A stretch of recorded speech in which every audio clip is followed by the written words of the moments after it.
ఇశ్రాయేలీలు ఐగుప్తులో నుండి దేవుడు అనుగ్రహించిన పాలు తేనెలు ప్రవహించే దేశానికి వెళ్తున్నటువంటి సమయంలో అనేక మంది మోషే మీద తిరుగుబాటు చేస్తూ వచ్చారు. అనేక సార్లు ప్రిలోకపరమైనటువంటి సంతోషాల కొరకు, ఆనందాల కొరకు మరి మేము తిరిగి మళ్ళీ ఐగుప్తు దేశానికి వెళదాం, అక్కడ ఉల్లిగడ్డలు తిన్నాం, కీరకాయలు తిన్నాం, దోసకాయలు తిన్నాం, చేపలు తిన్నాం, మాంసం తిన్నాం, ఈ అరణ్యంలో ఈ సవిసారం లేని ఈ మన్నా మాకు అసహ్యమైంది, ఇది మేము తినము, మాకు మాంసం కావాలి, మాకు చేపలు కావాలి, మేము అక్కడ అవి తిన్నాం ఈ తిన్నాం. మరి ఐగుప్తు దేశాన్ని విడిచిపెట్టారు కానీ ఐగుప్తు మనస్తత్వాన్ని మాత్రం విడిచిపెట్టలేని వారిగా జీవిస్తూ ఉన్నారు. యేసు ప్రభువారు ఏమన్నాడంటే, మీరు మారు మనసు పొందండి. తాగుడు మానేసావు మంచిది, వ్యభిచారం మానేసావు మంచిది, అబద్ధాలు మానేసావు మంచిది, నీ మనసు మార్చుకున్నావా? ఈ లోకంలో బహిరంగంగా కనబడే పాపాలు కొన్ని ఉంటే ఆంతర్యంలో కనబడే పాపాలు మరికొన్ని ఉంటాయి. దేవుడు పై రూపాన్ని చూస్తాడు, హృదయాన్ని కూడా చూస్తాడు. దేవుడికి ఏం కావాలంటే హృదయ శుద్ధి కావాలి. కాబట్టి ఆ మోషే నాయకత్వంలో ఇశ్రాయేల్ ప్రజలు లక్షల మంది ఆ కనాను దేశానికి వెళుతున్నప్పుడు దేవుని వల్ల వారు అనేక సూచక క్రియలు, అనేక మహత్కార్యాలు, అనేక రకాలైనటువంటి ఆశీర్వాదాలు వారు పొందుకుని కూడా వారు విడిచి వచ్చినటువంటి ఐగుప్తు గురించి ఆలోచిస్తున్నారు, వదిలేసిన పాపం గురించి వాళ్ళు ఆలోచిస్తున్నారు. నిజంగా పులిసిన పిండి కొంచెమైనా ముద్దంతయు పూలి చేయనని మీరు ఎరుగురా అని ప్రభు అన్నాడు. మరి ఐగుప్తును విడిచిపెట్టాం కానీ ఐగుప్తు యొక్క ఆ పాపాన్ని విడిచిపెట్టలేని మనుషులుగా జీవిస్తూ ఉన్నారు. ఈ లోకాన్ని విడిచిపెట్టి, పాపాన్ని విడిచిపెట్టి జీవము కలిగిన దేవుని సన్నిధికి మనం వస్తున్నప్పుడు, మనం జీవము కలిగిన సన్నిధిలో దేవుని విడిచిపెట్టి ఇక పాపంలోకి తిరిగితే ఎవరు మనల్ని ఆశీర్వదిస్తారు? దేవుని సన్నిధికి వచ్చి అవిశ్వాసం ఉండకూడదు, పాపానికి దూరంగా ఉండాలి. ఈ లోకంలో చాలా నిందలు వస్తాయి, అవమానాలు వస్తాయి, రావని ప్రభు చెప్పలేదు. ఈ లోకంలో నుండి మనం వెళ్ళిపోలేము. ఈ లోకంలోనే మనం బ్రతికినంతకాలం ఈ లోకంలోనే మనము ఉండాలి కానీ ఈ లోక పాపం మాత్రం, ఈ లోక మలినం మాత్రం మనకు అంటుకోకుండా మనం జాగ్రత్తగా ఉండాలి. ప్రభు అన్నాడు, విశాల మార్గములో ప్రవేశించేవారు అనేకులు, మీరైతే ఇరుకు మార్గంలో ప్రవేశించండి. అనేకులు ఇరుకు మార్గంలో ప్రవేశించాలని కోరుకుంటారు కానీ వారి వలన కాదు. చాలామంది దేవుని సన్నిధికి రావాలి, దేవుని వాక్యం వినాలి, వాక్యానుసారంగా మారాలి, వాక్యానుసారంగా మన జీవితం కట్టుబడాలని ఆశపడతారు కానీ కొన్ని సందర్భాల్లో వారు తీసుకున్నటువంటి తీర్మానం, ఆలోచనలు సైతం వారు విడిచిపెట్టుకుంటూ ఉంటారు. ఎందుకంటే లోతైనటువంటి అనుభవం ఎరగని వారిగా జీవిస్తూ ఉన్నారు. వాళ్ళని వీళ్ళని చూడటం కాదు, మిమ్మల్ని మీరు చూసుకోండి.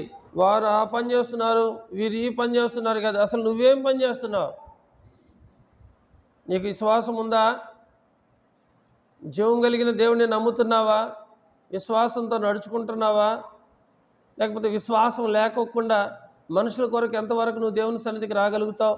మనుషులను సంతోషపెట్టడానికి దేవుని సన్నిధికి వస్తున్నావా? మనుషులను ఆనందింపజేయడానికి దేవుని సన్నిధికి వస్తున్నావా? అలా కాదు.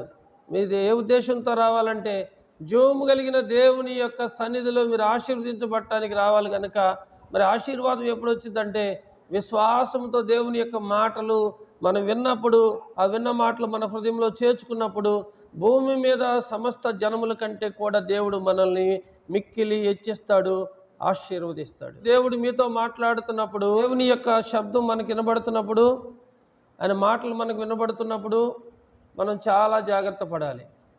మీరు ఒక రైల్వే స్టేషన్కి వెళ్తారు, మీరు ఎక్కబోయే ట్రైన్ గురించి వాళ్ళు చెబుతారు, ఒక 10 నిమిషాల్లో పలానా ప్లాట్ఫామ్ మీదకి వస్తుంది అన్నప్పుడు మీరేం చేస్తపడతారు కదా. అలాగే ఇక్కడ దేవుని వాక్యం తెలియజేస్తుందంటే, దేవుని మాటలు విన్నప్పుడు మీ హృదయాలు కఠినపరుచుకోవద్దు. కఠినమైన హృదయాలను సైతం ఆయన కరిగించే దేవుడు. పెద్ద పెద్ద కొండరాళ్ళు ఇరిగి నదిలో పడితే ఆ నది నీళ్లు ప్రవాహం ద్వారా రాను రాను ఆ కొండరాళ్ళు గుండ్రాలుగా మార్చబడతాయి, నునుపైన రాళ్ళుగా మార్చబడతాయి. అలాగే దేవుని వాక్యం మన జీవితాల్లోనికి ఎప్పుడైతే వస్తుందో అప్పుడు మన కఠినమైనటువంటి హృదయం కూడా దేవుడు ఏం చేస్తాడంటే ఆ రాతి హృదయాన్ని కూడా మాంస హృదయంగా మారుస్తాడు. ఆ మాట అగ్ని వంటిది, అది బండను బద్దలు చేసే సుత్తి వంటిది దేవుని వాక్యం. బండ హృదయాలను సైతం దేవుడు ఏం చేస్తాడంటే దాన్ని మాంస హృదయంగా మారుస్తాడు. అయితే మీరు దేవుని వాక్యం ఎలా వినాలంటే, నేడు మీరు ఆయన శబ్దం విన్నప్పుడు కోపం పుట్టించిన నాటి వలె మీ హృదయాలను మీరు కఠినపరుచుకోవద్దు. మరి ఇశ్రాయేలీలు మోయాబు రాండ్రతో వ్యభిచారం చేశారు. దేవుని కోపం రగులుకుంది, దేవుని ఉగ్రత వారి మీద రగులుకుంది. ప్రియులారా, దాదాపు ఆ రోజు వారు చేసిన పాపానికి 24,000 మంది చచ్చిపోయారు.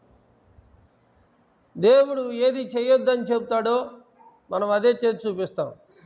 ఆదాము హవ్వలతో దేవుడు ఆ పండు తినొద్దని చెబితే ఖచ్చితంగా తిని చూపించారు.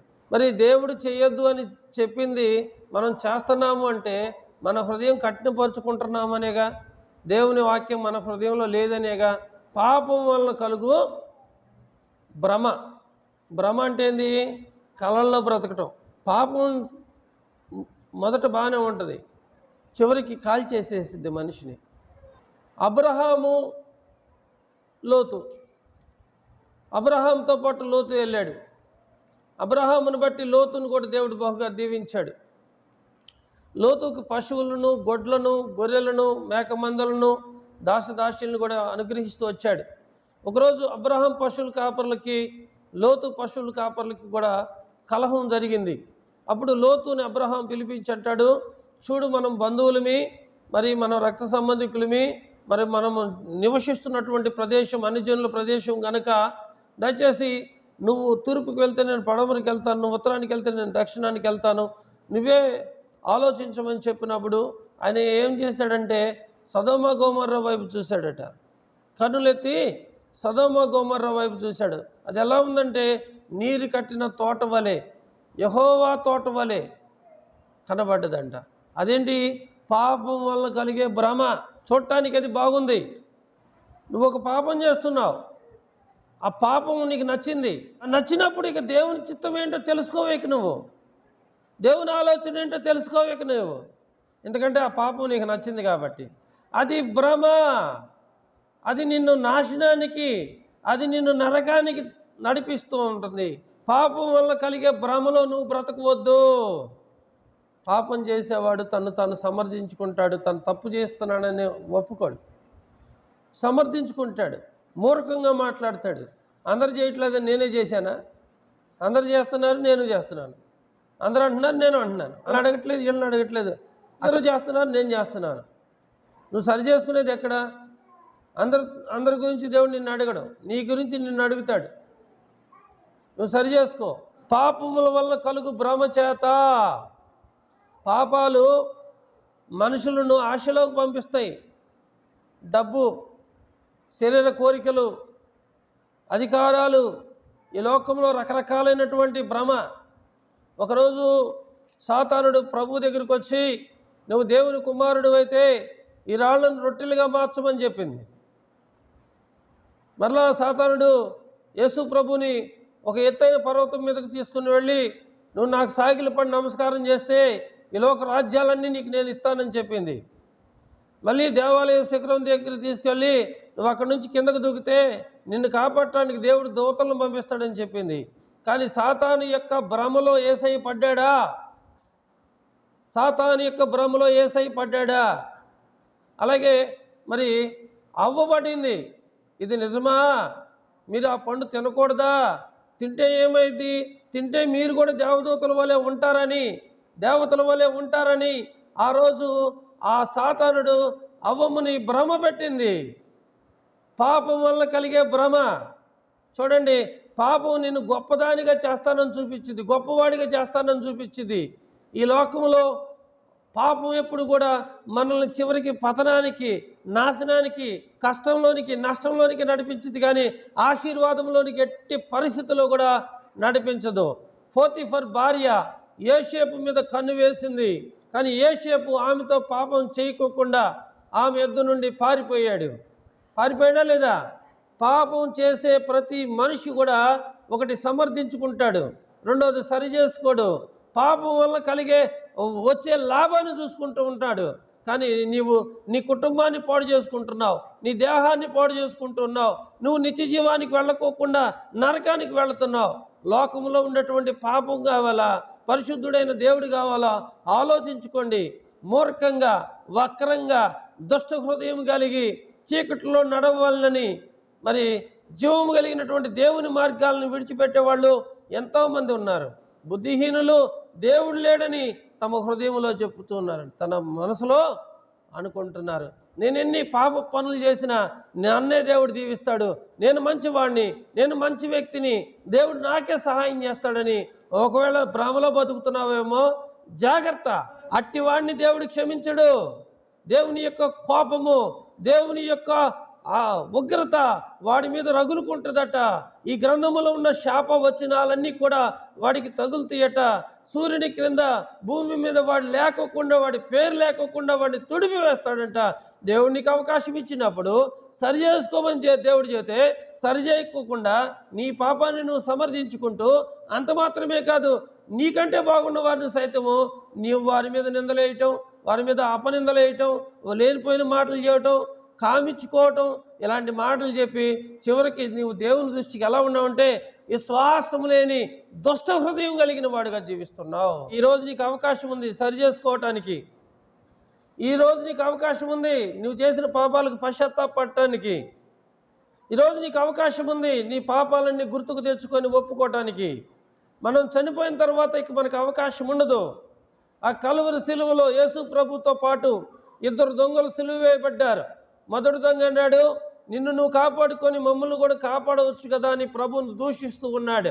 రెండో దొంగ అయితే మనం చేసిన దానికి మనం శిక్ష అనుభవిస్తున్నాము, మనం కలిసి అనేక కుటుంబాలని పాడు చేశాము, అనేక జీవితాలని యాగం చేస్తూ వచ్చాము, చివరికి మనల్ని మనం పాడు చేసుకుంటూ వచ్చాము, మరి మనము సిలువ వేయబడ్డాం, ఈయనలో ఏ పాపం లేదు, ఈయనలో ఏ దోషం లేదని చెప్పి పశ్చాత్తాపడుతూ ఉన్నాడు. ఈ లోకంలో చాలామంది చేసిన పాపాన్ని ఏదో పెద్ద గొప్పగా చెప్పుకుంటూ ఉంటారు. నేను ఆ పాపం చేశా, ఈ పాపం చేశా, ఆ పాపం చేశాను, ఏది నేను ఎత్తితే దించను బాటిల్, కొండ ఎంతైనా తింటాను. నిజంగా ఈ లోకంలో కొన్ని కొన్ని పాపాలు చాలా గొప్పగా చెప్తూ ఉంటారు.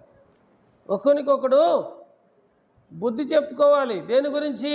ఈరోజు నువ్వు బైబిల్ చదివావా, ఈరోజు నువ్వు ప్రార్థన చేసుకున్నావా, ఈరోజు ఉపవాస ప్రార్థన ఉంది కదా, దేవుని సేవకుడు చెప్పాడు కదా, మరి నువ్వు రాకోకుండా పనికి పోతావా, లేకపోతే రాకోకుండా ఇంటి దగ్గర ఉంటావా?